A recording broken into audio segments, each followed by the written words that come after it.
Hello, ladies and gentlemen, and welcome to Focus on Liberia. My name is Dennis Jai, and we are broadcasting from Atlanta, Georgia. Tonight is our first in the series of Hello, ladies and gentlemen, and welcome to Focus on Liberia. Gbaba. What we hope to do for an entire month is discuss some civic education topics. We have some key words that we're going to be discussing, and based around those key words, we're going to be presenting some civic education. We are hoping that you tune in, so welcome across the globe. We want to say welcome to this first edition of our civic education series with Dr. Joe Gbaba. Dr. Gbaba, welcome to Focus on Liberia. Thank you so much. Thank you for having me. Great. Civic education, we have to, sometimes we don't teach, but we expect the people to do stuff. So we at Focus on Liberia, we are partnering with Dissent Artists Theater Incorporated to present a civic education topic so as to prepare the Liberian citizenry as they go into any major event like elections or other events in the country, so as to prepare them. So for the entire month of August and some part of September, we're going to be delving into some civic education topic with Dr.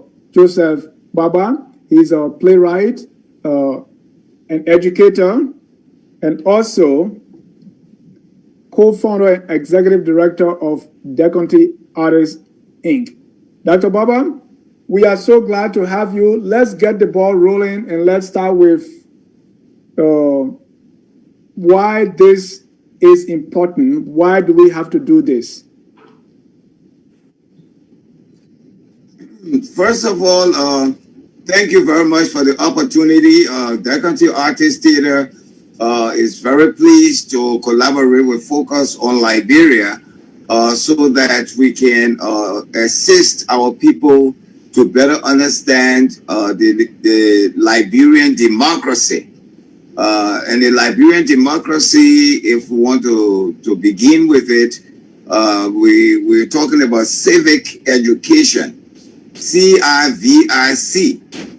CIVIC, civic, relates to anything that has to do with citizens, that has to do with the city, that has to do with citizenship, that has to do with community affairs.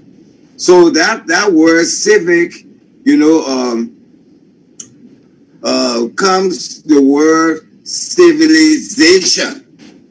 And that began, civilization technically began when man decided to build communities. Man before then was a food gatherer. Man used to roam from place to place. He was a wanderer in the forest. But when man finally decided that, instead of roaming, I think I need to have a more permanent settlement, more permanent resident. When man thought about that and decided to build towns, that's when civilization started. And civilization, meaning the people coming together to live together. And living together means that you must make concessions. You must understand that you're living with other people who have their own personal issues, people who have their own personal persuasions. And so living together means that we have to give and take. And in the process of giving and taking came the development of establishing laws, rules, and regulations so that you wouldn't violate, the privacy of another person. So within that framework comes what is called civilization, civic education. So what civic education is all about is helping us to understand how to live with one another in peace and harmony, how to respect one another. Most of the time we disrespect one another without realizing that we're doing so. Most times we offend people without realizing that we've offended them. And in a civilized society, meaning that people who live together in a town, in a settlement, in a village, in a city, in a civilized society, we must respect one another. So the idea of a civic education, especially for a country like Liberia, whose illiteracy rate is very high, it means that we have a lot of work to do. And unfortunately, I'm transmitting this information in the English language, which again, majority of the Liberian people do not know how to speak English, they do not understand English, they do not know how to write it, and they don't know how to read it. So this has been one of the basic problems of the Republic of Liberia since its founding. The issue of communication. Right. It's very important. How do we communicate this very important information to the Liberian people so that they can understand it? So you can see that with respect to civic education, the first thing that we're looking at is the language. How do we transmit this information so that the bulk of the Liberian people will understand what we're talking about? Yeah. You stated a key word there. It says so that civic education, the purpose is that we that live in the community so that we live in peace and harmony. And that's very crucial because as we kind of relate that to our country, Liberia, in order for us to live in peace and harmony, we need to be taught. That comes through civic education. So it means that if we don't have civic education, or maybe some of the things that we continue to see in our country, even before the war and throughout the war, could be related to the lack of civic education. So I find tonight very exciting that it is very important for us to have civic education. And that's why we are glad to have you and do this piece of civic education. And for those who are listening to us, Dr. Gbaba just gave us one, which is the communication. Also, we are doing this on the internet, and a lot of people in Liberia do not have access to it. So what each of us can do as you are watching this show now is to be able to share it. After the show, we're going to put it on YouTube. Take that, download it on a jump drive, or give somebody $5 credit and say, watch this.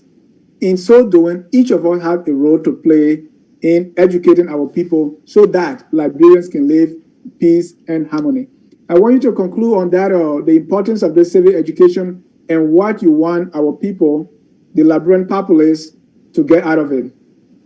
Okay, so as I said, since civilization, the founding, the beginning of civilization began when man began to live together as a community, as a people, and thereby, in order to ensure their safety, permanency, and well-being, they decided to formulate laws that will regulate the way how they live together. So the first thing that I want Liberians to understand is that there is no way we can have justice, we can have peace, we can have understanding and development without rule of law. Rule of law was one of the first things that man established so that it will be able to live together. Because where you have two or three or more people of different backgrounds together, there will always be conflict. Conflict, yeah. So the word conflict is also very important when we're talking about civic education, because what makes a society civilized, what makes a society law-abiding, and what makes a society to be successful is that, first of all, you must be law-abiding, because those laws are the ones that keep us in check, that help us to understand that I don't have the right to take a gun and shoot anybody I feel like shooting. That's the law. And there are consequences for our actions. And the consequences for the actions are put in place to deter people from doing things they are not supposed to do. So when men began to live together in society, they decided to identify norms, values, mores, and customs that they felt were acceptable. So we have acceptable customs and behaviors that we must exhibit towards one another. Those acceptable ones are the ones that when you are bringing the children up, whenever they exhibit an acceptable behavior, that you must reward them. You reward someone to motivate the person to do that which they did that you were satisfied with. That's also behavioral modification and apply behavior analysis a principle that whenever something undesirable is done, it must be punished. And punishment psychologically, when you're speaking about punishment in psychology, punishment is meted out to people who perform undesirable behaviors. And the purpose for a punishment is to diminish the undesirable behavior.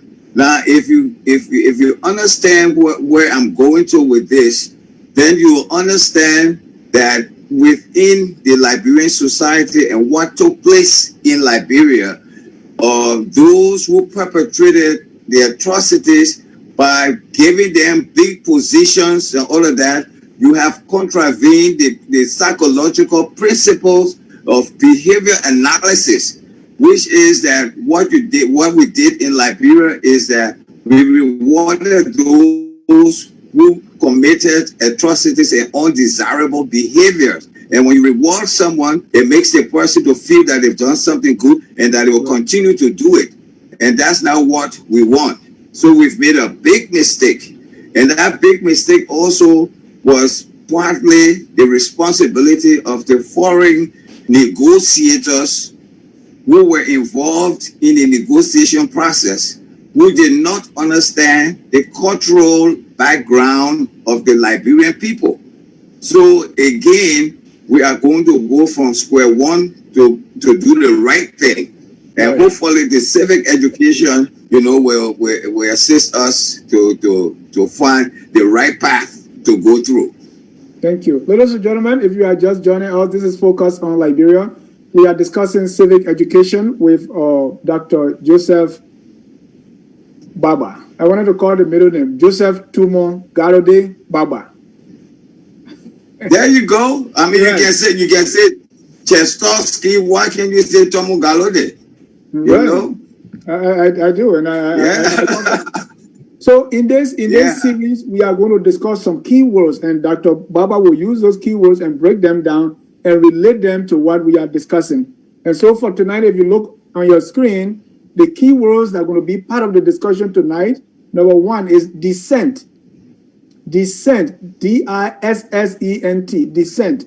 The second word is violence. And that's excuse me, John, that's dissent. Dissent. Right, dissent. Then we have violence. Yes. Then we have violent clashes. Unprovoked attacks. Under unprovoked attacks, we have the following ones: personal attacks, group attacks, ethnic or tribal attacks. So we have dissent, violence, violent clashes, and unprovoked attack. Those are the key words and phrases that we're going to be discussing tonight. Dr. Gbaba, let's do it. Yeah, okay. Now, before you do that, because, I don't want us to jump the gun. The first thing we said was that because we live in a society, we have laws and order, right? Okay, then the other thing that we need to understand is that because we live in a society, when men began to live in a society, there was a need for them to establish a government, to govern themselves so that somebody will be the authority. And what they did was that they patterned the governorship, after the family relationship. They saw the father as the head of the family, the wife, the mother as the co-head. So you got like the president, the father, the president, the mother, the vice president, and then the children, the older ones, will take up responsibilities and all of that. So it was the same kind of thing that, men did, to do that. So when we talk about civic education, I want Liberians to see themselves as a family. That's the first thing that I want them to do. I want you to see yourself as a family. It doesn't matter where you come from, whether you're Congo, you're Kron, you Gil, you Mana, you Pele, you everything. There's a family. So Liberia is a big family. And then we want to understand that way. Then in Liberia, we have the president, the vice president, all those people. They're part of the family and they have their responsibilities to perform.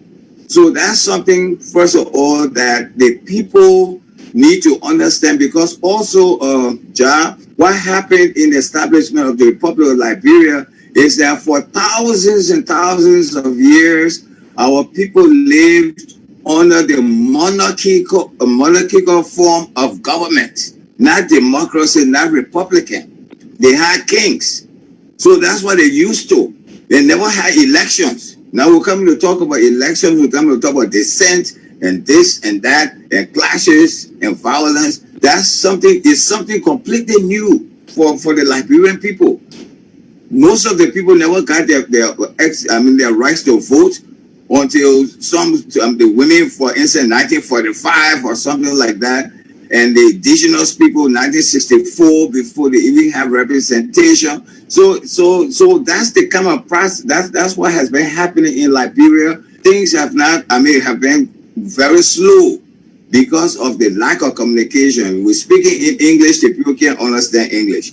Okay, now you got a form of government that you say is the democratic republican form of government, which is completely different. The indigenous people don't know anything about president, vice president, speaker, and all those things, chief justice. They don't know that. They may have their own structures, but their structures were completely different. So when you're talking about civic education, we must be very, very careful, and we must take our time to explain to the majority of the people who have lived under the monarchical form of government for thousands of years. We must explain what it means for a country to be called a republic.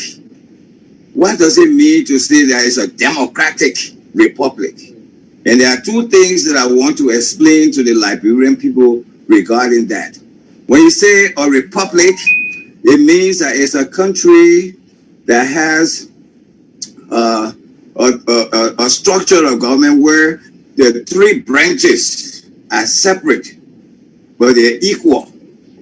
Yeah. So you have the executive, you have the legislative, you have the judiciary, that is Republican form. And then within the Republican form, you have the president, you have the vice president, you have the speaker, you have, all those people, representatives, senators, then you have the judiciary, like that. And they all are supposed to be equal but separate.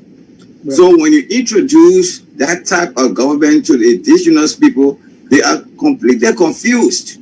They don't know all those things, and they cannot even read to understand. So also it's the responsibility of people like myself, professors, the government, and everybody, private people, to find ways in which we can teach our people the type of government that we have. They need to understand the type of government we have. They don't know anything about elections, that we're going to have elections.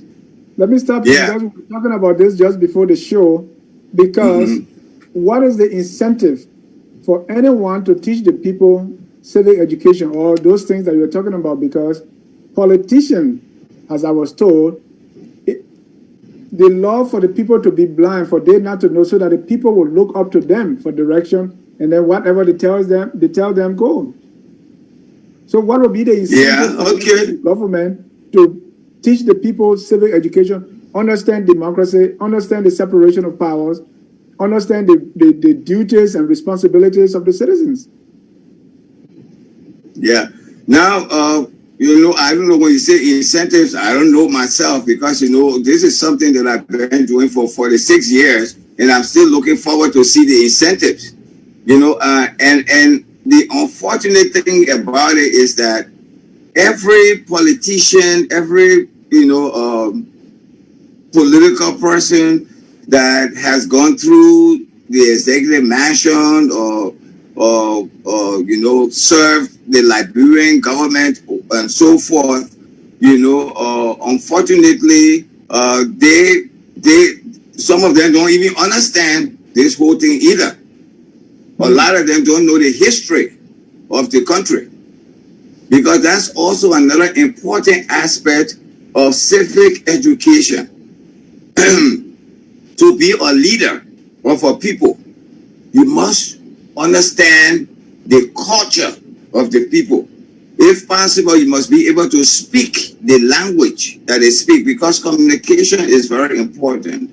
So the issue of communication is something that most times government officials, educated Liberians, they take it for granted. They get up and they make these big speeches, on radio and television, and they don't reflect to say, did the people really understand what I said? Yeah. Did I present it in a simple language for the ordinary man to understand, so that at least we can get a cooperation of the people? Because you see, you talk about civic education. The reason why you want to provide civic education for them is for them to understand and be convinced, so they can actively participate in the decision-making process. Because also when you say democracy, that's another thing that has not been explained to the Liberian people. The majority of the people were not told that, look, this new government that we're establishing, this new government, a single person doesn't have the power. It's you, the people, that got the power. The people have not really been told that they are the ones that have the power, because once they understand that they have the power, they will decide who to put there and they won't complain. But they have not understood that the power is invested in the people. And for democracy, it's the majority rule. Okay? So those are things that people need to understand before we come to the issue of election. Now, when we come into the issue of election, because we're in a democratic Republican government and country, then there are two things I want to explain to you. One of them is the midterm election, and then we have the by-election. In December, we'll be having a midterm election. A midterm election is an election that is held at the point of the midpoint of the term of the president, the sitting president. So the president was elected for 6 years, and we're going in the 3rd year. So any vacancy that exists, like in the House or whatever it is, that must be filled out with respect to election, that type of election is called the midterm election. So that's what's going to be happening in December, because we're going towards the 3rd year of President Weah. Okay, so that's a midterm election. Then, of course, you have the by-election. The by, it can be BY having election, or it can be BYE having election. The by-election is the elections when they have vacancies in between the major election period that you want to fill up. Then you call it by-election. Like so it's important. Yeah, it's important for everyone to understand that the election that will take place on December 8th, 2020 is a midterm election, because we're going into the 3rd year of the presidency of President George Manning Weah. So it's a midterm election. And then, yes, and then another thing that's important with respect to this midterm election. The midterm election is where also sometimes you have a referendum. And this midterm election that's coming, there will be a referendum. The referendum is the official voting that people as a nation will vote upon based on a proposal. Right. And one of those proposals is the dual citizenship. That if you don't vote yes to dual citizenship, then thousands and thousands and thousands of Liberians who don't reside in Liberia will be deprived of their inalienable rights. And so that's why civic education is important, because this should be broadcast every day going on from now on until December, for the Liberian people to understand that if you don't vote for dual citizenship in favor of your people, that you always call 2 o'clock in the morning for help and all of that, they will be deprived and you may not be able to get the support that you're getting. So that's very important. So now we talk about elections. So, and we've established the fact that we're going to be having a midterm election. So then we'll go, then Dennis, if you got a question, you can ask it, then we'll jump into those words. The question now is, what do we have to know before the midterm election, or why is civic education important for us to get this kind of education before we go into the election? What may go wrong if civic education is not taught to the people before the December 8th election? Yeah, it has security implications as well as political. But let's talk about the security implications. The lives of thousands of people will be at stake when you hold an election, a very important election like that has a referendum attached to it. The referendum that will determine whether, if I live here in the United States, whether I can actively participate in decision-making process in my country, that I'm entitled to all of the rights and privileges. If those rights and privileges are denied because those who are in power, who are responsible to provide the education, the awareness to the people, don't do so, and sometimes they would, because they don't want, it depends on the bias of whoever is in charge. If they don't want Liberians abroad to enjoy dual citizenship, they may not broadcast, they may not publicize the information as they should. And also they will not reach out to the people. Don't forget that we have an illiteracy rate that is killing us. It's killing us. Why? Because people just don't know what to do. And in most instances, when they're voting, the election officers will just take the person's finger and say, vote for this one, put it to this one, do this one. That should stop. We should not be doing that. We should invest in civic education to at least, to some extent, teach our people how to read and write their names, and to be able to understand that if they're voting for Dennis Jar, they know that Dennis start with D, D-E-N-N-I-S, instead of you telling them to vote for Cecilia that starts with C, at least if the person knows the alphabet, they'll say, oh, but I thought Dennis started with D, they think that C, why you want me to come vote? I mean, go come to C for, yeah. Because that's how they fool the people. Right. You see, and what happens in the final analysis, when you deceive the electorate, you deceive them because they're illiterate, they don't know how to read and write, and you use that to your advantage and to their disadvantage. When they thought that they voted for Dennis, but not knowing you made them to vote for Cecilia, they would be expecting that the winner would be Dennis. But when they found out that it's Cecilia, the person will say, oh, but I thought I voted for Dennis. This is where vote rigging and all those things come about. And this is where dissent starts. That type of dissent can be very, very dangerous because you deceive the people in the first place. You made them to think that they were voting for the person they wanted to vote for, but unfortunately, you made them to vote for the wrong person. So now you are announcing a winner who will not be accepted by the people.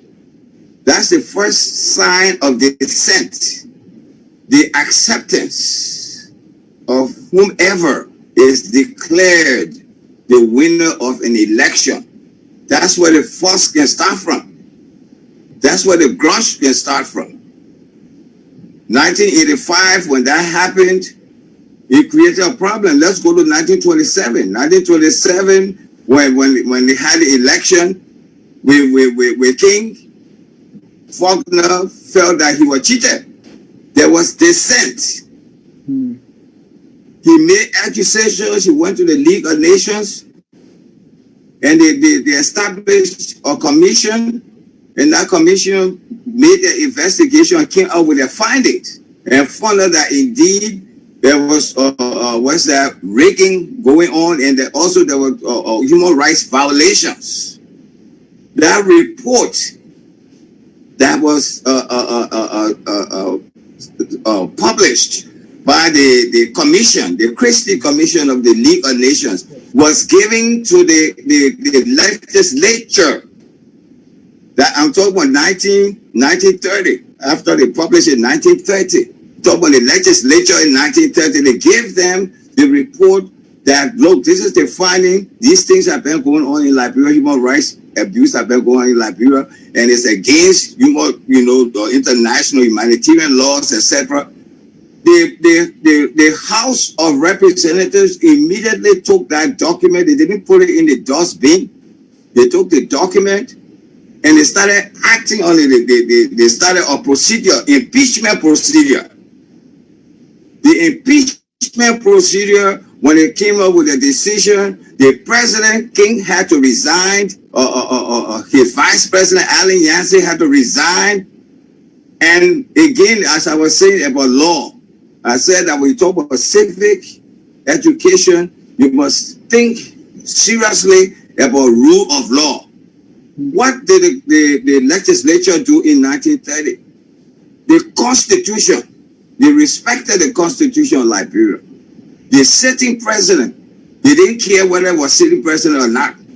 Once he violated the Constitution, they went and administered the procedures and they asked him to resign. They removed him from there. When you look at the Constitution, the next person in line of succession was the Secretary of State, Edward James Barclay. That's how he became president of office. Now you compare 1930 legislature of the Republic 2020 legislature. Compare the Christie report versus the PT report. What happened to the TRC report? So you can see the difference, and you can see why the confusion is continuing. Because we have many people who have not had closure to what happened, and the decision that was made by the international bodies and other people who negotiated the Liberian conflict, that did not understand the Liberian history and culture. The decision they made was completely against the Constitution of Liberia, completely against the principles, psychological principles of behavior analysis and behavior modification. Thank you. Now let's go into our words. Bati. Let's go into the words of the day. And ladies and gentlemen, if you are just joining us, we are discussing civic education. We have some key words and phrases that we'll be discussing. The first one is dissent. Yeah, dissent. Dissent. Dissent, D-I-S-S-E-N-T, means you're not satisfied. We are not satisfied. Yes. That's when they start talking those things, that when the people start reacting. Because of the process. So the electoral process, I just give you an example in the 20s and early 30s. An example in 1985. They give you one that's closer to you. So a lot of you will remember. 1985. The competition was stiff. The decision that Emmett Harmon made, what happened with respect to the dissent that erupted from that decision? You can see what happens when there is this elect. Yes, the next, before you knew it, November, what's that? 1985, right? Yeah, November 12th. That's an example of dissent. After they came and it didn't work. Oh man, they increased it. They brought more arms and things, and they Burkina Faso, Libya, going to all the places, using all their resources and connections to talk to international people and all of that. So what happened in Liberia as a result of the dissent that emerged from the 1985 election is what got us where we are today. Right. And that dissent was not only from the 85 election, it was also from the way the country was being governed. So people were not satisfied. They were protesting, they were writing in the paper, they were fleeing, going into exile, and the rest of it. Dissent, the key word. Yeah.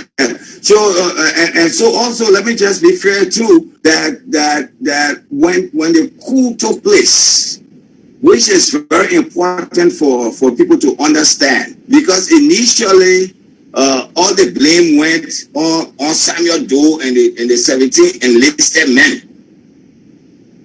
Nobody really stood up to talk about the foreign intervention that took place, that facilitated the coup. So what happened? You see where it said group attacks, ethnic tribal attacks. Right.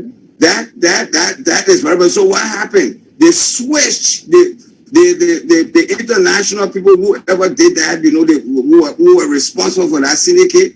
They used the ignorance of the Liberian people to create dissent and animosity among ethnic groups to dissuade everybody's attention from what they did. And what they did, they covered up, because Tolbert, and I knew him personally, he's one of the presidents that made me who I am today. Tolbert was a far-sighted man. Far-sighted man. He loved children. He loved productive youth and all of that. And he was one of those that really, you know, involved Liberians from different ethnic groups.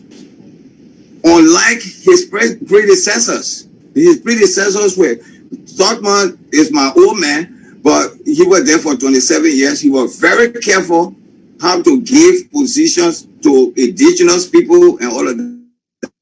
Tolbert did not care for that. Tolbert made indigenous people ministers and this and that, as long as you knew what you were doing.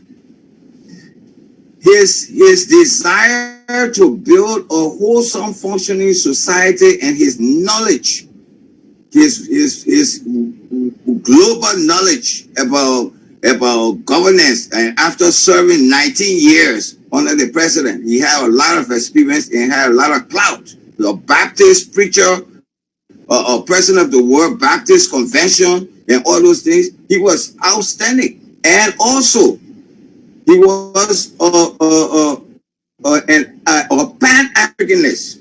He fought for the liberation of Southern Africa.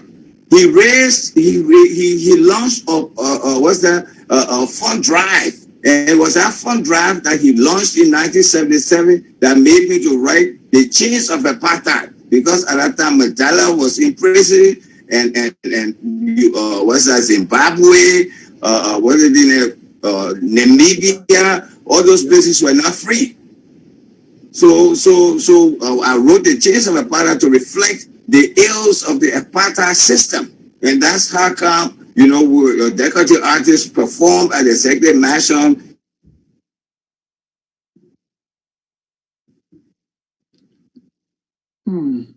We are having some technical issues there, Dr. Gbaba. In case you are just joining us, this is Focus on Liberia. Our guest is Several Dr. Joseph Gbaba. Times at the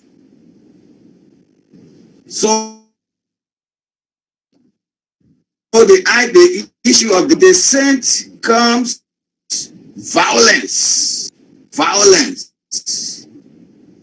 And when we say violence, the word violence, we talk about violence, we talk about doing harm.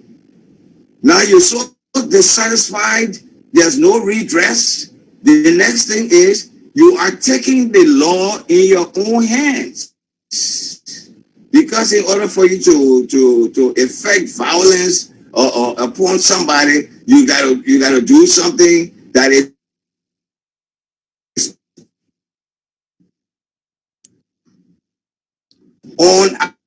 unacceptable. What did the people? What did they do? And then yes.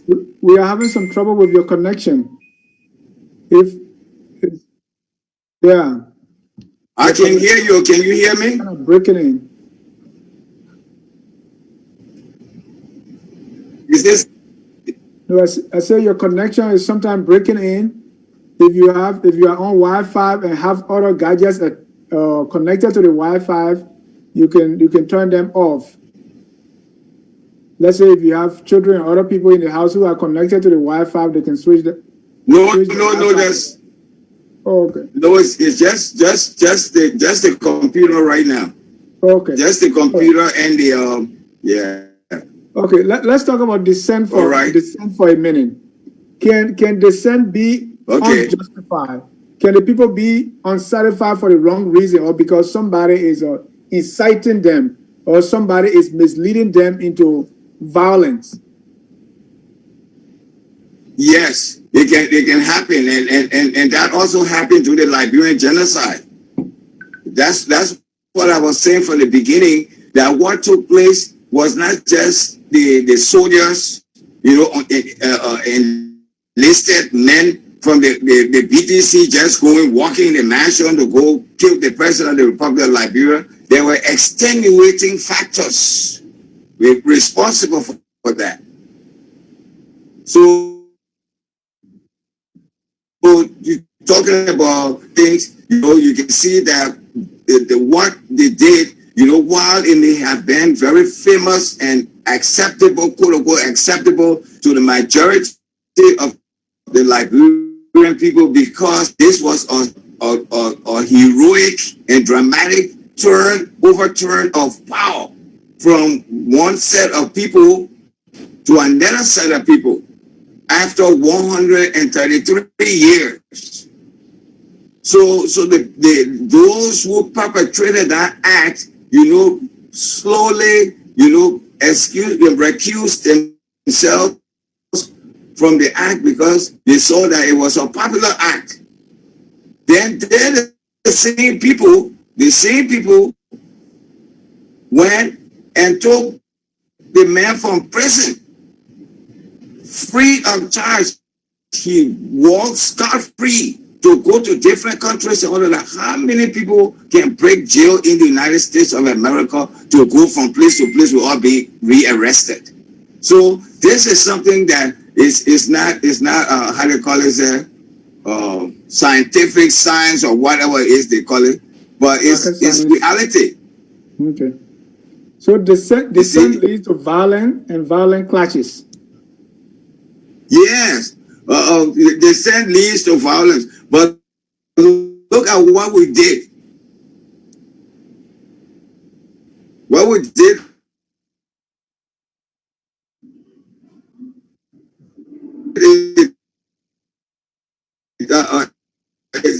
clashes.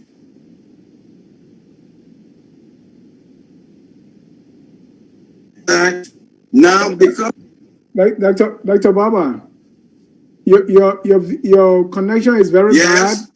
Your connection is getting very bad.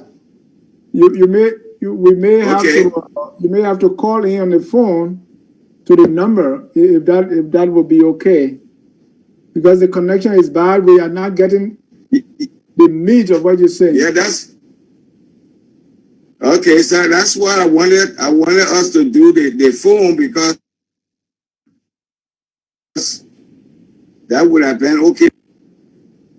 All right. So we'll take a short break. We'll take a short break, and Dr. Baba, you can use the phone to join in.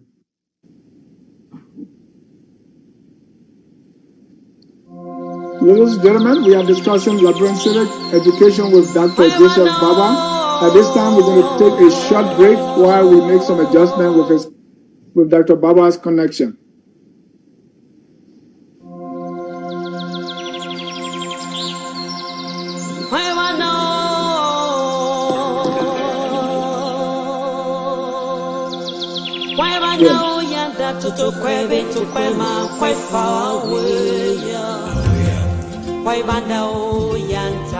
You have to mute my text app so that I can talk to you, else my voice will be there.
Yes, sir.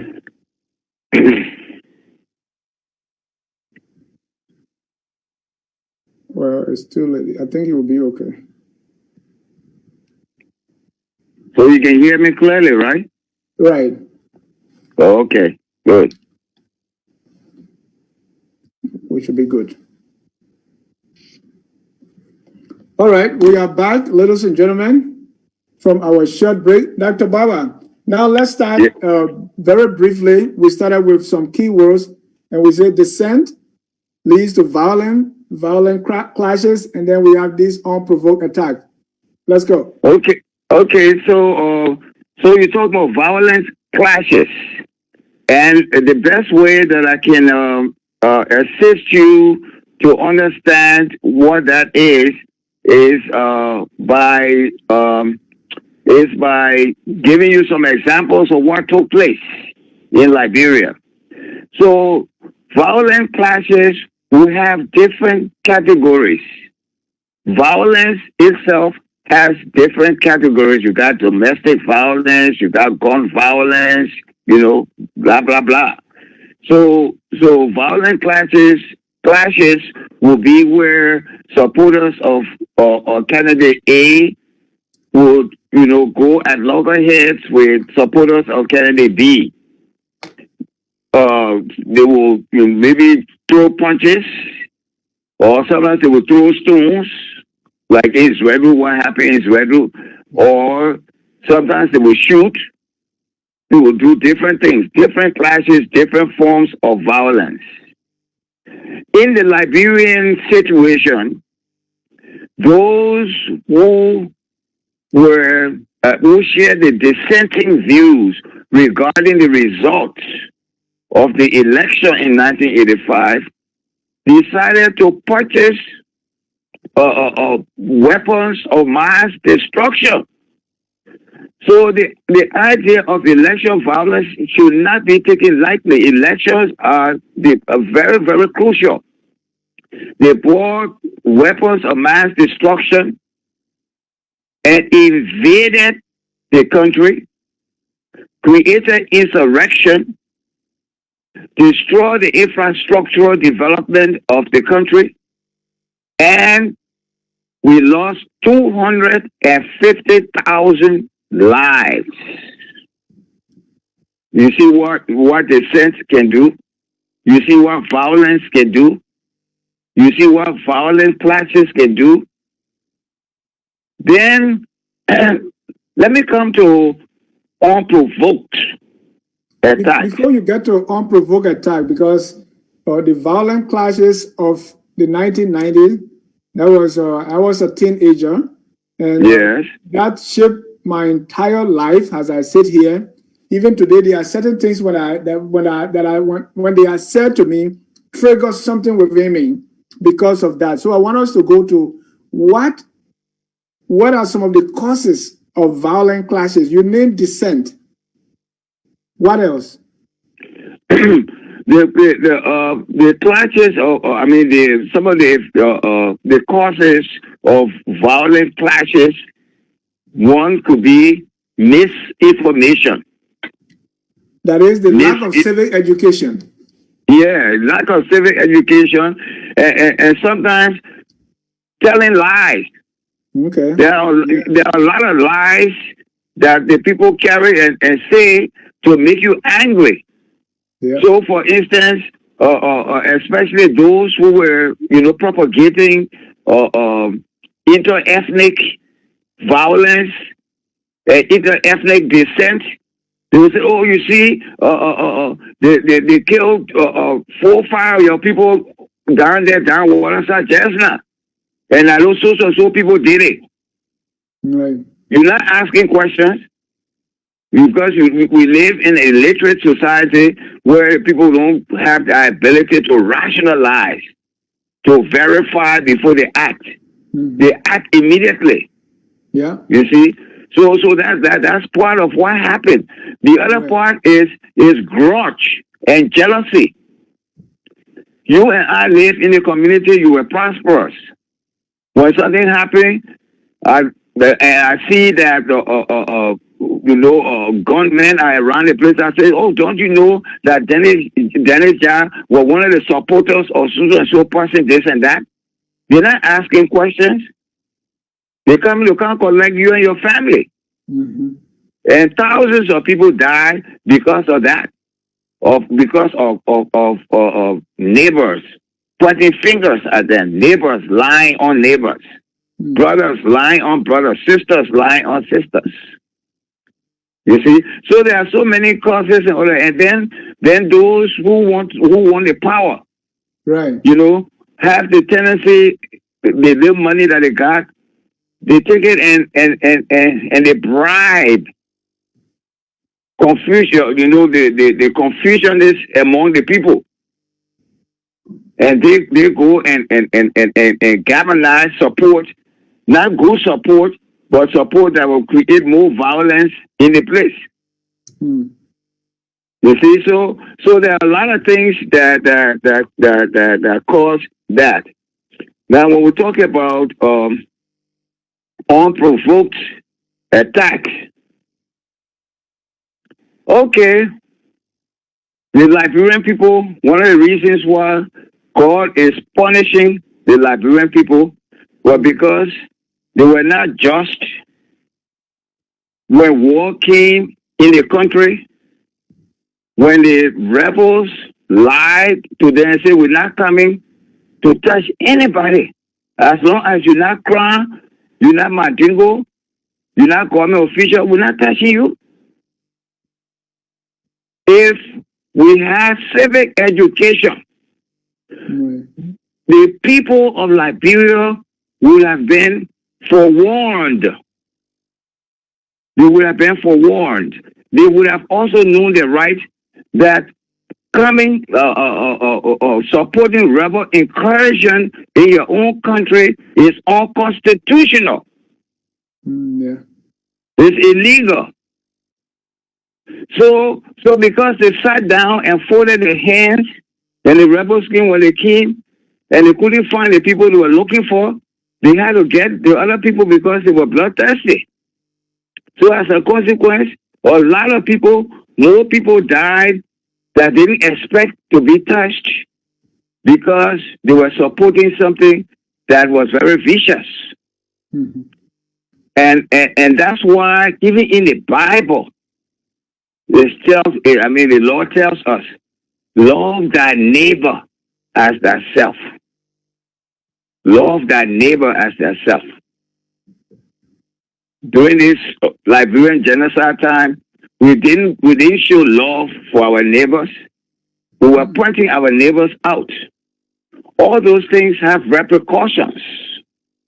Now, when you talk about unprovoked attacks, they say, "Oh, we're coming for dough." Okay, if you're coming for dough, then go to the mansion to do and go and get dough.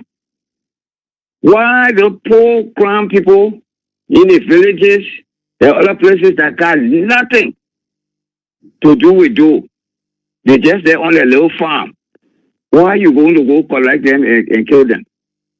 Why if the dough people looking for Kuwangpa, why you can't go to Kuwangpa? Why you going to the poor Gio and Mana people in their villages and things to go trouble them? That's unprovoked attack. You are attacking somebody who has done you no harm. They're not even in your way. So these are things that during this election time, we must teach the Liberian people not to repeat them. Right. But Dr. Gbaba, I see some of the things being said today. Some of those things that led or that were very rampant as precursor to the war or during the war.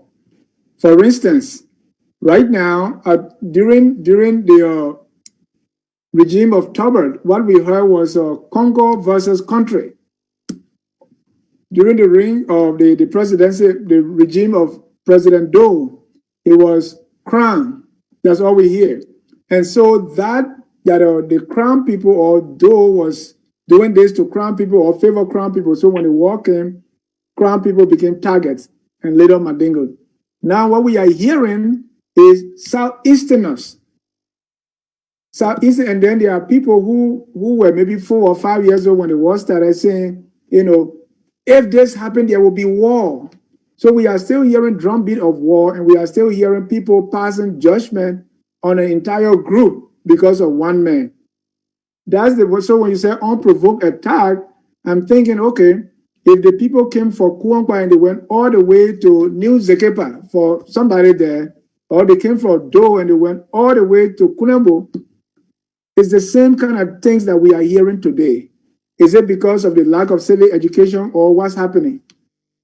It's the lack of civic education, because you see within civic education is also cultural awareness and national consciousness. Okay? Cultural awareness and national consciousness. One of the things that also, one of the problems, the causes of the Liberian genocide is the cultural conflict. We have a cultural conflict. What you see Liberians are going through, they are going through a dual existence. 1 minute they want to be Europeans. The next minute the country. They're struggling. Liberians are struggling. What happened for the beginning of the Republic of Liberia is that the educational system, you know, there are some, let me tell you something, let me explain something to you so you understand why we're having a repetition of these things taking place and why they will continue if we don't put the proper mechanisms in place. One, when you talk about society, there are foundations of society, such as the religion, such as the educational system, such as the governance structure of the country. So you can see there are too many things that were introduced from the beginning of the establishment of Liberia that were very, very foreign to 90 to 95% of the people. Mm-hmm. They don't know the language. They can speak English if they want to be Liberians. That's an issue. They're not going to school. They don't know how to read and write. So how would they be represented?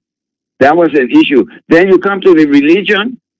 Some of our people, like my people, have Jewish or heritage from the beginning. You come and you say if they're not Christians, then they cannot be part of the system. You show them a picture of a white man with blonde hair and blue eyes, and you say he's a son of God, and it confuses the people. You say, well, that's not how we talk about God. We want to pray to God. We go all of the Majida to go make our sacrifices with the oracle. Now you're telling us we must do this and that. They got their masks, the talisman and things that we inherited from our ancestors, and you tell them, say, that's barbaric. You must burn them. Burn those masks, burn that. So all of our valuable relics, we destroy them because we want to be quote unquote saved. So therefore, if you don't think like the white man, then you're not saved. That's a big piece of confusion that continued throughout the Liberian history. You see, so there are so many things that must be put in place. So one of them, for instance, Dennis, would be for us to do a mass literacy program where, you know, someone like me, for instance, can produce radio dramas, talk shows, explaining these things to the people, and also the curriculum, the educational curriculum is important. You're teaching the children from Pocoya, you're telling them about Boston Tea Party. Some of them may not even be able to see Boston in their whole lives.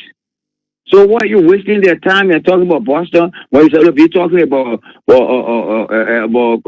Tobuli Town? Mm-hmm. Yeah, you tell the children where Tobuli Town is. Right. You see, tell them where Benenru is. Exactly. What does Benenru mean? Those are the things you can tell them, because the education the education you provide for your citizens must be culturally relevant so that the person will be motivated to love their country. The reason why most people don't love Liberia, most Liberians, or especially those in high positions, don't love Liberia, and they do the things they do because the educational system made them to hate themselves, to make them to be somebody else that they are not. Exactly. The only way you can love yourself is when you know who you are and where you come from. And you must see, so that's one of the reasons why it's like that too. Right. And you can't expect for people to know why you didn't teach them. So most of the time we expect people to know it, but like even English, we were born speaking our native tongue. So when we went to school, it was assumed that English is our official language or is our first language. So we were not even taught English as a foreign language. Like the way we learn French, we conjugate. I go, she goes, conjugation in French. Yes. Learn French as a second language. But English, so that kind of assumption. But let me read a few comments and then we bring in our callers. Callers, if you are just watching us, the number is posted and you want to interact with Dr. Gbaba, please do. The number is on the screen and also pinned on Facebook. This comment from Dr. Batum Kula says English is their official language, but their second language. That's the contradiction. Jerome Gayen say Gayman. Absolutely. In addition, we need access or exposure.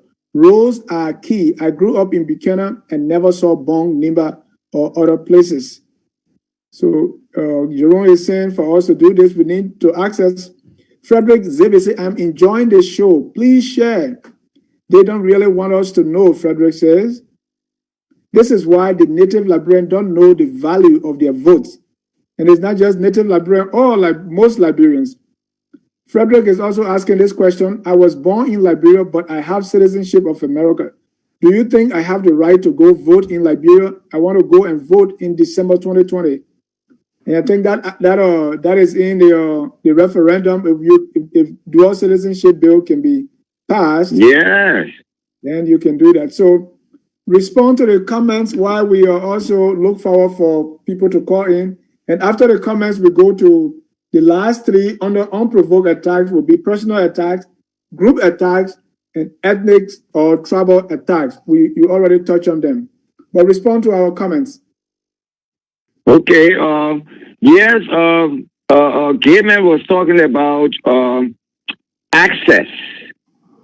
Yes, access is important with respect to communication. We call that communication as well, because once you are able to travel from one part of the country to the other, you will be able to communicate. You'll be able to learn the culture, the beliefs of the people. You know, so yes, that's important. But here is something that is more important in the absence of having, you know, advanced road networks. That's the curriculum. The curriculum, I can teach or design a national curriculum that includes the history and culture of every ethnic group in Liberia, and also highlight some of the significant cultural sites and cities and towns and villages, and teach them, and the children can learn about them. Children and grandchildren can learn about great things that happen in Lofa County, even if they have not traveled to Lofa County. So one of the key things there, and that's something that I can assist the Liberian government and people with, is the development of a culturally relevant national curriculum. My doctoral research was in the design of Afrocentric curriculum and textbook production. So when you do the curriculum, after you have a curriculum that relates to the history and culture, the beliefs of the people, then you also must produce textbooks that will include that information so that the children can read it and learn it and speak it and understand it. Yeah. You know, so it's important. So you'll see that with our Liberian curriculum, most of the things that we learn are far removed from our history and culture. So we are still ignorant whether we got PhDs or not. A lot of us with PhDs don't even know different parts of our country. We don't know how to speak the language. Most of the time when I'm teaching Liberian kids online, you know, in Liberia, and I asked several of the youngsters. I said, please pray for us in crew. They said, oh, prof, I can't speak that thing. Oh. The expression, I can't speak that thing, is derogatory. Yeah. But yet it is a reflection of the type of education that we are providing our young people.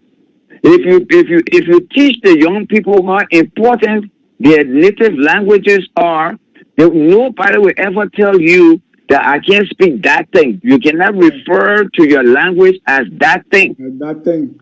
Dr. Gbaba, Because, yes. I give you an example. I was in 7th grade when I memorized the Gettysburg Address delivered by Abraham Lincoln. And I can still remember few lines.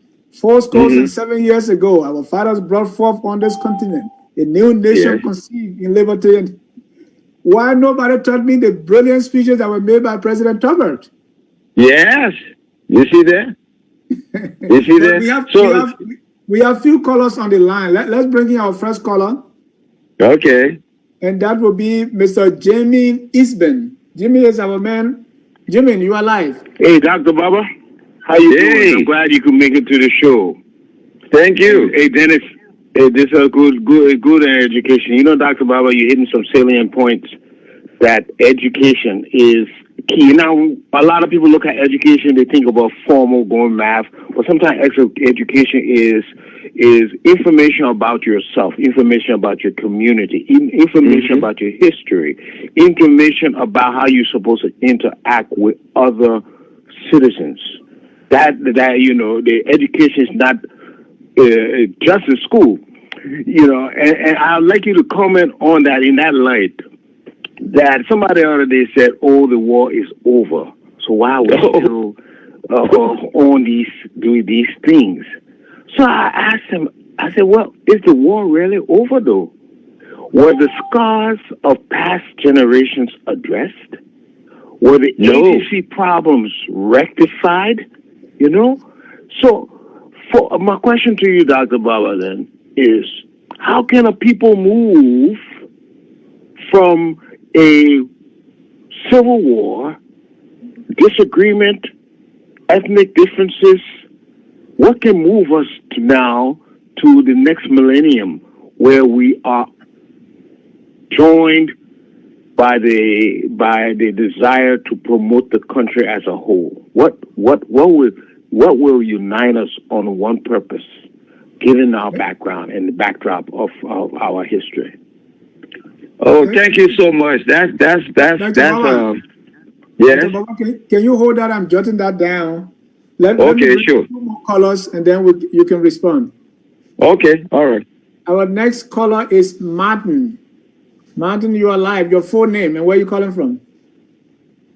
Yes, how you doing, Dr. Baba? My name is Fine, Martin thank you. Zenway. I'm calling from Cleveland, Ohio. Martin, You know, what you were saying is true.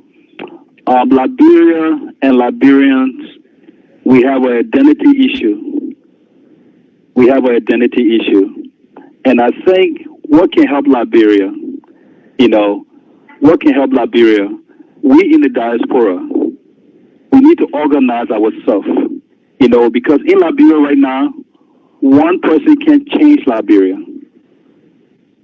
In a way, almost like the civil rights movement in America, we need a mass migration of Liberians going back to Liberia, organizing itself and working together with one cause, you know, to go and help Liberians.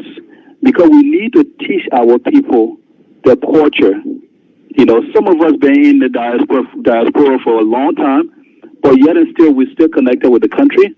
But when we go and we see people in Liberia wanting to and not appreciating the value, you know, not valuing itself, you know. And the same thing with us. When we were in Liberia, we didn't appreciate Liberia until we left Liberia, you know. So we have to go now and teach people, but one person can't do it because you will get burned out. You know, we need to put politics aside, organize ourselves, and go and do it. You know, you and I can sit here all day and talk, but we need to engage the people on the soil. They need to teach us about Liberia, and we need to teach them about the world and teach them their value, to appreciate the land, to appreciate the culture, and to appreciate the self. So, you know, I'm waiting. If we have anything out there, I'm waiting, and this is something I'm doing myself. But we need to organize ourselves, and we need to help that country. You know, just like you're saying, everything is true. Education, civil education is very important. But how can we do it? How can we do it if we're not together? Thank you. Thank you, Martin.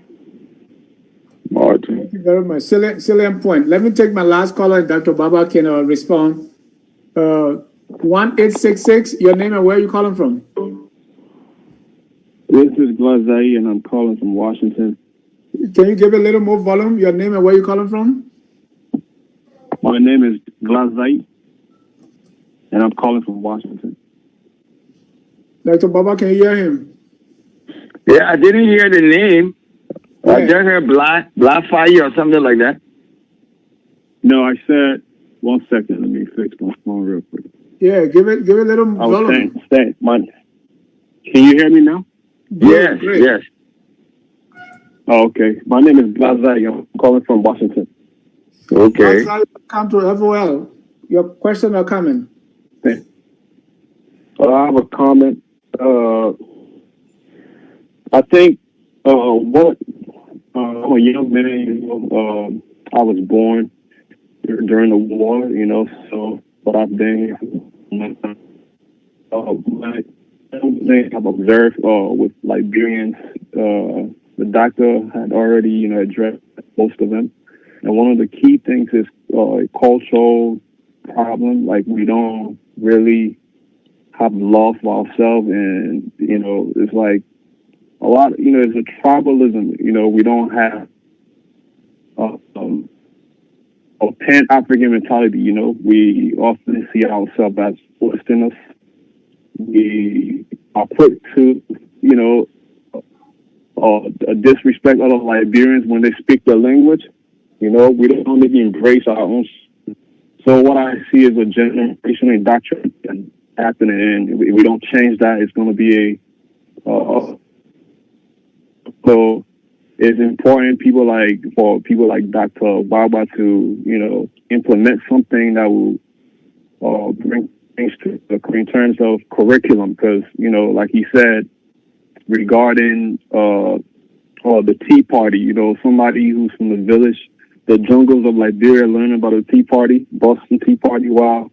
And they may have, might not even come to America ever in their life.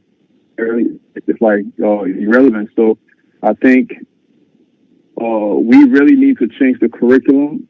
We need to start to teach things about the different tribes and different ethnic groups in Liberia. If we do that, then we might start to see changes in Liberia. But right now, I don't think there's going to be any changes because the leaders themselves are indoctrinated. So it's like something that's perpetuating because we do not understand who we are, and we strongly hate ourselves, Yeah. And I see that every day. I see that from all the tribes. If you talk to other people, there's this stereotype that goes on where people talk about or talk down to other tribes. And, we need to make a difference, and the curriculum is very important. We need to start to speak our languages, our dialects. Even if you come to America, you see different ethnic, different cultural people. You see the Chinese, Somalians, other Africans from Kenya. They speak their languages. For us, we don't do that. It's very more unfortunate, but we have to make that change. Otherwise, Liberia is going to be behind, while other people are moving forward. Thank you, Blazai. Thank you. Yeah. So Dr. Gbaba, you got your plate full. It started with Jimmy, who said, "We say the war is over. Is the war really over? How can we move?" And then Martin said, "We have an identity issue." Blazai said, "The key things, we all, these cultural or these tribal cleavages, we don't have that mentality of being Liberian. Everybody want to belong to a tribe. And yet, we are full of stereotypes. We need a curriculum, just like you alluded to." So, your response? Let me start with Jimmy Eastman. And I think Jimmy Eastman raised a very good question. People normally make that blanket statement, the war is over. No, the war is not over. The Liberian political crisis has not been resolved. The reason why it has not been resolved because there are key fundamental issues regarding the Liberian conflict that have not been addressed. I'll give you some examples. I said earlier, religion. Religion is a very significant aspect of man's existence, because within religion, man surrenders himself to a supreme being. It has a psychological impact on him. So the colonizers, as well as the European explorers used religion to capture our people, used religion to indoctrinate our people. How did they do that? For instance, my uncle was a zoo in the village. He inherited the family mask that had been in existence for more than 5,000 years. The European explorer or missionary comes and says to my uncle, "Oh, this thing is very demonic." He, the European explorer, knows the value of that mask. But he's telling my uncle that it's demonic for him to do it. If he wants to become a Christian, he must burn that mask or he must give that mask to him or her, the European person. What do? They take the mask and they bring it here to the Smithsonian Museum. You've taken thousands and thousands of years of historical facts and proof from the people, and you are bringing it here to the place where nobody knows anything about it, where it doesn't have that spiritual connection between the people of the United States and the mask as it does in the village with the people. And taking something of that kind that has a mental, psychological attachment to the people affects them spiritually. So part of what has happened, in the Liberian situation is that there has been a violation of our religious rights because people in the villages and towns and in the hinterland that missionaries went to and told them that they were not saved unless they believed in what they did. That was a violation of our religious rights. Now, we need to, moving forward, proclaim that people respect one another's religious beliefs. Before Christianity was introduced in Liberia, Islam was here in Liberia. The Amorivids, with their invasion and all of that, had infiltrated the northwestern part of Africa, Morocco, and all those places, Mali, in Guinea, and eventually ended, in Liberia, in Lofa County, in Cape Mount, and in Bomi. And those who were closer to the Ganta area, they also went on that side eventually. So to come and claim that Liberia is a Christian nation, quote unquote, and all of that must stop. Because in a country, in a nation, there's no prioritization of a specific religion. We must all respect one another's religious beliefs and practices. That's one of the things that must be addressed, that wasn't addressed at all of your so-called Yamasoko conference, this and that, Abuja, blah, blah, blah, all of that. That is in the Constitution of Liberia. So religion is one of them. The other cause that must be addressed is the communication. How do we help our Liberian people to at least understand the official language of communication in the country, so that the policies of government will be understood, that the people will be motivated to actively participate in the decision-making process? That's also very important. Now, the thing that Jimmy talked about also is that... and Dr. Gbaba, the time is fast spent, so if you can speed that up so we can get our last caller and then close. Okay, sure. Yeah, but what he said, I need to stress on it because another thing that is important for us Liberians to understand is that the Liberian society has several historical stages. When the settlers came in to introduce the government structure, the religion, the educational system, the cultural practices and norms. That was the period of cultural conflict, because their culture and history conflicted with the Liberian, or the indigenous people's culture. But around about the 1920s and all of that, 1920s, 30s, 40s, Liberian or American Liberians and indigenous Liberians began to intermarry. The process at which they began to intermarry, like the Grahams, Rudolph Grahams and other people, they intermarried with Massaquoi, married or Johnson. When they started doing that, that's the period of cultural syncretism. We started mixing up, and we started exchanging our cultural beliefs and practices. So the question that Jimmy asked, how can we, as Liberians live together now? We can live together in this way. One, there are, and right now in Liberia, majority of the young people, the new generation of Liberians, are mixed. They are mixed, inter-ethnic marriages, because of inter-ethnic marriages.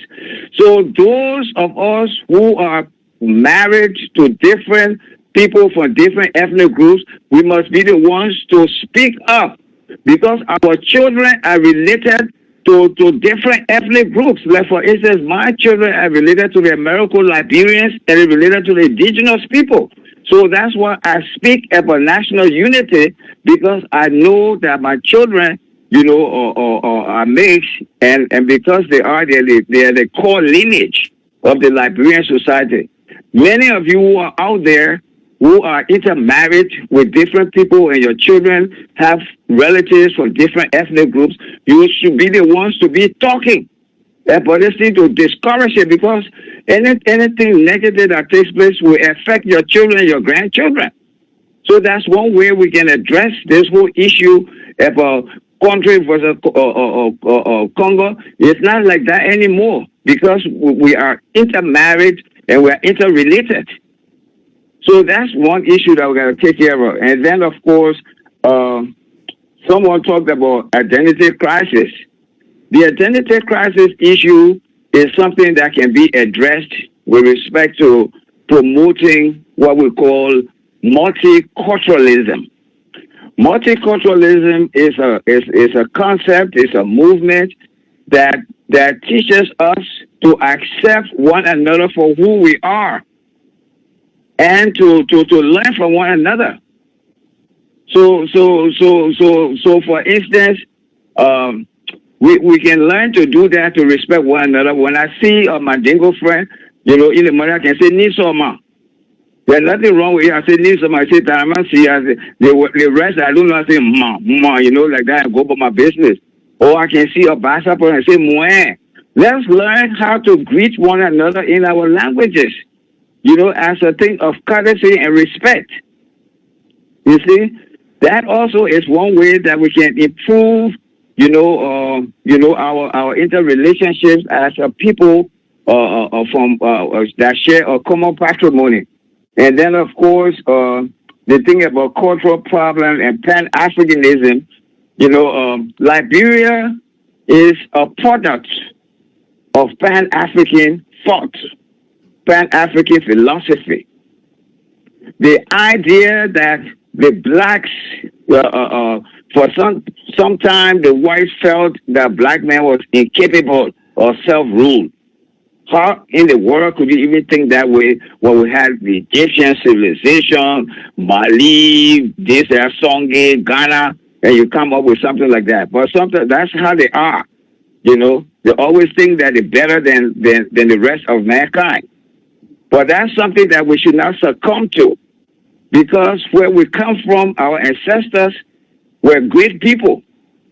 So the educational system is where we can implant that idea in our young people's minds, for them to understand that they're not inferior to anybody, to any race, and so forth.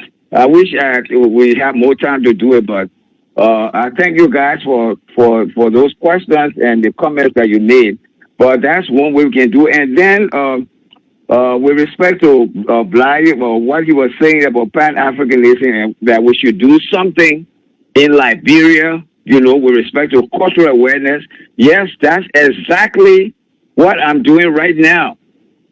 Have 3 branches of Decorative Artist Theater, one in Monroeville, in Monserrato County, one in Maryland, and one in Lofa. And they've been trained about, to learn about their history and culture. And hopefully, we hope to travel around the country to promote peace and reconciliation through music, dance, literacy, workshops, etc. But that requires the support, financial support of everyone to do it. It's not something that one individual can do. I've been doing this for 46 years. And everybody just sits and tells me, oh, thank you, you're doing a good job. Yeah, right, I'm doing a good job. That cannot put food on the table for me, and it cannot buy the logistical materials that I need to go from country to country, the buses and things that the children need to travel, the office space that we're going to pay for, the equipment, the youth study center that we want to establish. All these things require funding. And Liberians should learn to promote their own culture. You see Hollywood. You see how effective Hollywood is. Those are people who are promoting the culture of America, but yet they're the richest people in America. And we can do the same thing in Liberia. Thank you. Go ahead, Dennis. Our last caller, 4147. Just be brief so that we can conclude. Your name and where you're calling from. Good evening. My name is Boyma Kone, and I'm calling from Louisville, Kentucky. Boyma, and welcome. I want to say thanks to Dr. Gbaba for his service and sacrifices to Liberia. And I want to say thanks to him for his education, that he continued to educate the Liberian people on the culture. My major concern has to do with our day-to-day politics in Liberia. When you look at the young generation of politicians in Liberia, every political party has a militant group. Yeah. And that is concerning to me, because we are trying to militarize our next leaders our next generation of leaders in Liberia. So my question to Dr. Gbaba, what can we do in order to make our leaders, our next generation of leaders, to understand that Liberia is not a military state, and we should desist from this kind of behavior, or stop portraying these kind of ideas in society. Thank you. Oh, thank you so much, Bama. What a beautiful observation and beautiful comment that you made. May God richly bless you for that. In response to what you just asked, we have a problem. We have a problem in Liberia. And it's a sad problem because we want to bypass the Constitution of Liberia to establish what is called let bygones be bygones. Look in the Constitution of Liberia, you never find no article that says Article 3, let bygones be bygones. You can kill anybody if you feel like killing, and when the time comes, we say let bygones be bygones. There's nothing that says that in the Constitution of Liberia. But in the Constitution of Liberia, there are consequences for creating insurrection. There are consequences for killing people. There are consequences for bringing people to books for atrocities and genocide. So why are we sitting down and acting like we don't have a constitution? That we are ignoring the Constitution and doing things completely different. So this is very concerning. It's very concerning because I said it earlier with respect to psychology. because those who perpetrated the atrocities and the genocide in Liberia have not been brought to court, or war crimes court has not been established in Liberia. That is what is glamorizing that militancy that you're talking about. That's what is glamorizing it, because we got warlords who are holding key positions in the government, which is in contravention of the Constitution of Liberia. So that's an issue. And you talk about civic education. This is very, very crucial, because right in that Constitution, you will see that people who are even making laws are not supposed to be in the place. I'll give you an example of what the legislature did in 1930. They went by the Constitution, and because they went by the Constitution, they named that forced labor thing in the bud. It never happened again. And that's what psychology is all about. That's what punishment is about. That's what reward is about. What the international community did to make Charles Taylor president of Liberia, or Ellen Johnson Sirleaf president of the Republic of Liberia, with all of what they have done, is a gross insult to the sovereignty of the Republic of Liberia and the Liberian people. Because they can never happen here in the United States. They can never happen in Europe. And unfortunately, because of the low level of education among Liberians, they are hailing the people, hey, come, yeah, this and that, this and that. It's illegal. So now you have glamorized, you're trying to make something that is illegal, legal. So that's why the things are going on. There's no control. Unfortunately. Dr. Gbaba, yes. Unfortunately, these militants are behind some political leaders or party leaders. And from the beginning, we talk about the incentive. So these party leaders, they don't have any incentive to teach them civic education so that they know what they're doing. Because if they teach them, they will not be behind them to, Zegwe behind them. So they have reasons to keep them that way. So that it will be in the streets singing for them instead of being enlightened, instead of having this kind of education. The things that we are discussing, their politicians don't want them to know that. Yeah, well, it's good that you raised that, because, I saw that as an issue. I also see that militancy thing that Boema Kone talked about as an issue as well.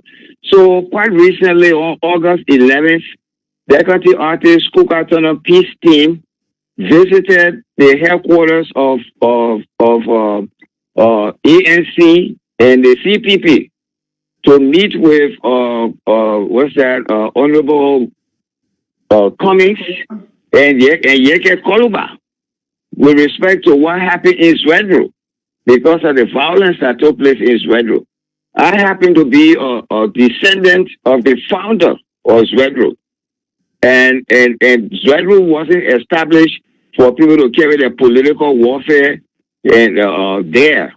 It was established for people from all races and all regions, all ethnic groups to live together in peace and harmony. So we made a visit there, and I want to really congratulate Mr. Cummings, Honorable Yeke Koluba, and the staff, because they were very, very receptive, very responsible. They made the arrangements. When we got there, they were expecting us. And we sat down and we had a dialogue. And in the dialogue, I explained to them that we believe in rule of law, that we believe in the preservation of our cultural heritage, and that those who are heading these political parties, they have a responsibility to educate those young people that they got in their parties. They should not only exploit them for their voting, for their votes, but they should also provide incentives and opportunities such as rehabilitation and vocational institutions through which these kids' talents can be harnessed.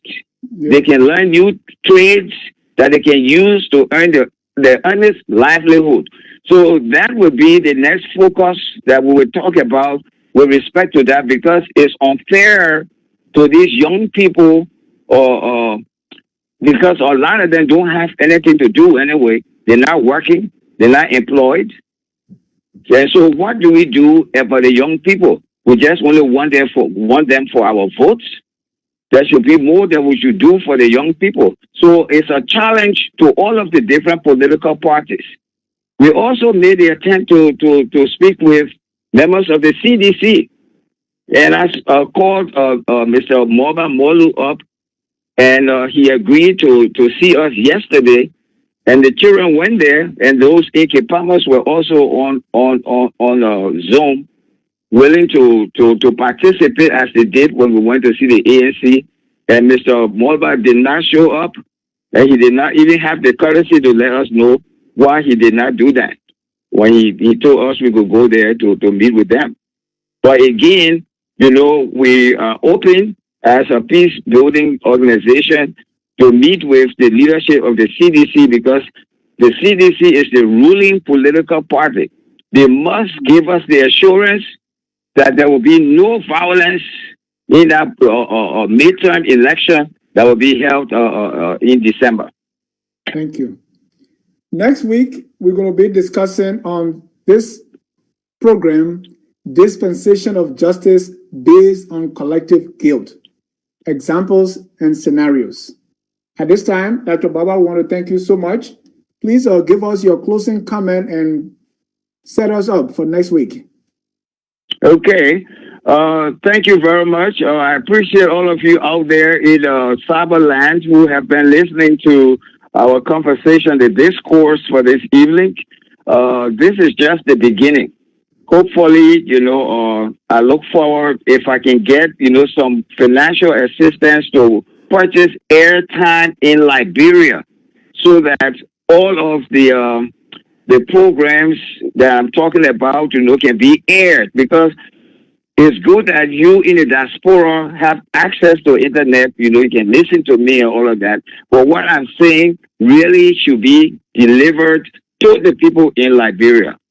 So please look out for our information, ways in which you can contribute to the Decanty Artists Kukatona Peace Project in Liberia.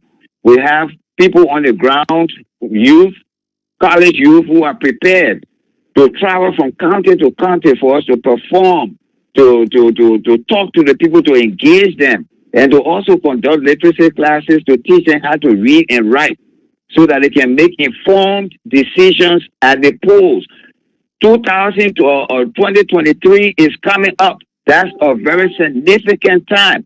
Instead of sitting and complaining about things, this is the time now for us to provide our civic education so that we can get the results that we want when we have the election in 2023. And also, please be very vigilant.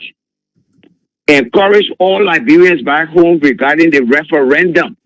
The referendum where the proposal regarding the dual citizenship thing will be voted upon by the Liberian people.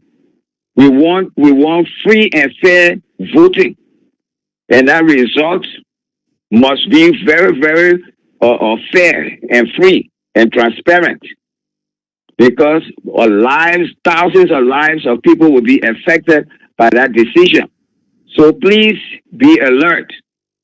This is one way that we can provide peace and reconciliation, by being alert and standing up for what is right. I thank you very much for the opportunity and look forward to interacting with you next week.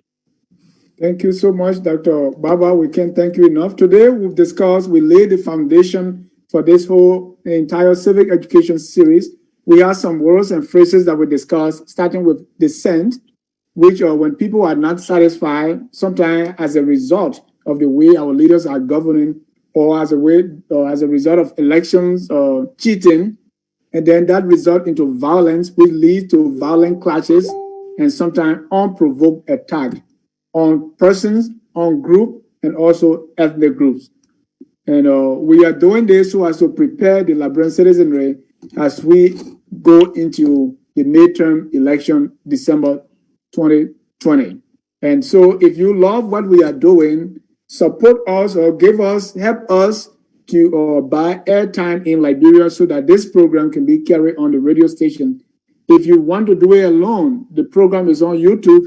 You can on your own get a slot with a radio station who can relay the broadcast to the Liberian people and eventually even translate their program into the various Liberian languages. The goal here is we want all Liberians to live in peace and harmony and avoid any form of violent clashes. Because when that happens, we all suffer. On behalf of all of us here at Focus on Liberia, I want to say thank you so much for watching.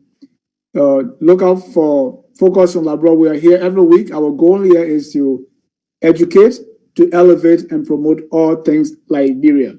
Our doors are open. Please join us. You can be here as someone who supports us. Come and join us. There are a lot of things that we do here. You will always have a room here.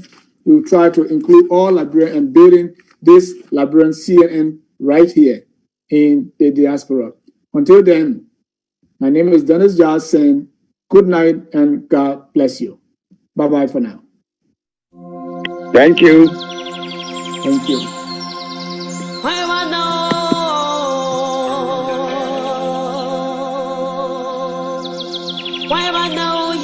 To crave to kwema quite far away.